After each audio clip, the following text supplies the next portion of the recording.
It's one step forward and one step back. You get nowhere. When you climb a mountain and come down the mountain only to climb the mountain again, don't you think you're wasting just a little bit of time? This article is dedicated to my friend Craig in Ogden, Utah. Craig, you're right. Let's talk about the idiocy and the odyssey of daylight savings time. Here we go. It's time to turn our clocks, watches, and other timepieces ahead an hour. Yep, we've lost an hour of our day, but we've traded the time and the expense for that extra hour of evening daylight. Woohoo! Gee, you say, aren't we losing an hour of sunrise daylight? Why, yes, Billy, we are, and that's expensive. You see, most people in the Western world live by the clock. Unless you're some native in the jungles of Borneo or hiding in the corners of Papua New Guinea, the clock pretty much rules your life. Clocks and timepieces guide us through our routines from day to day, week to week, month to month, year to year, and on, yes, and on. Indeed, the industrialized world, mostly consisting of the United States, Great Britain and her colonies like Australia and New Zealand, and Western Europe in general, have formed a time addiction. Yes, as strong as any drug, time is an addiction. Welcome to the 24-hour day. Now, I don't mind watches myself. No, I have a tidy collection of watches ranging from my Old Faithful Citizen 7 Eagle to my Impress Others Rolex Cellini. When I go swimming, I wear a Casio Marlin. I'm not really sure why I wear a watch, since there are huge clocks posted at each end of the pool, but it's force of habit, time addiction. When I'm working outdoors, I wear my extremely rugged and reliable Armatron Automatic. And when I go formal, I wear my show-off Rolex Submariner. When I wax nostalgic, I wear my gold tone LED Kojak watch. Wow, dude, I wax Timex. How about you, Craig? You know, my neighbor has a beautiful and valuable Bavarian cuckoo clock.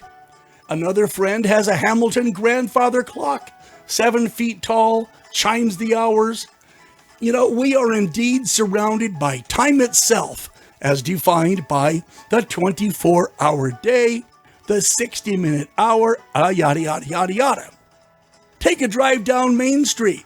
You're not going to get very far before you see the time of the day, accurate or not, displayed on billboards, advertising signs, all over the place. Time. It's maddening. Okay. So yesterday, I left my watch in its winder. I decided to try and have a day to myself. I relaxed in my studio. I turned the clock on the wall around so I couldn't see it. I sighed a sigh of relief. And then it happened. My mobile phone rang. I took it from its holster on the wall, and clearly displayed on the screen was the time of day. Surrendering to what must surely be a confidence game invented by the Swiss, I turned the clock around, donned my Submariner, and relegated myself once again to the 24-hour day. You see, I went cold turkey, and it didn't even last an hour. I'm hooked, baby. I'm hooked. As you can see, there's really no escaping time as measured by the clock. You can't get away from it. As you see, time not only marches on, but it ticks, talks, dings, and chimes. From the chiming of a mantel clock to the soft cooing of a cuckoo clock, time goes on and on and on. I am a victim of time, but I have officially surrendered to it. There you go, Father Time. You win this round, sucker! With time as my master, I realize what I have surrendered and that which I have forsaken. With Father Time at my elbow, I have almost entirely bowed to his will. But then, There's daylight savings time. Oh, I'm sure Father Time isn't happy about that.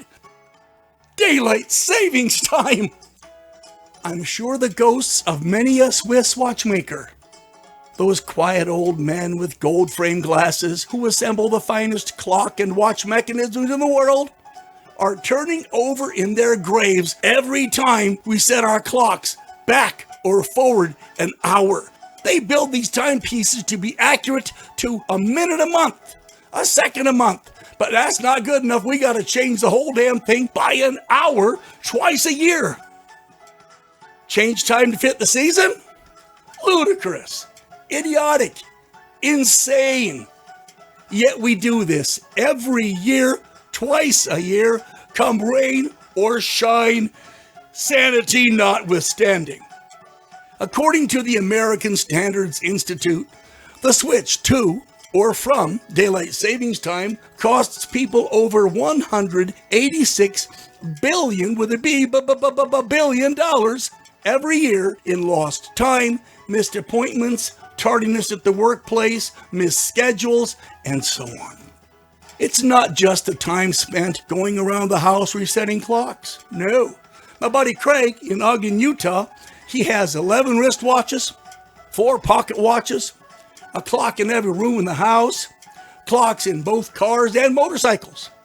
And understandably, he is not terribly happy when daylight savings or the return to it rolls around. Oh, sorry, Craig. Here's the really grape ape question. Why? Why in hell do we put up with the idiocy of changing our clocks twice a year? Why do we put ourselves through this?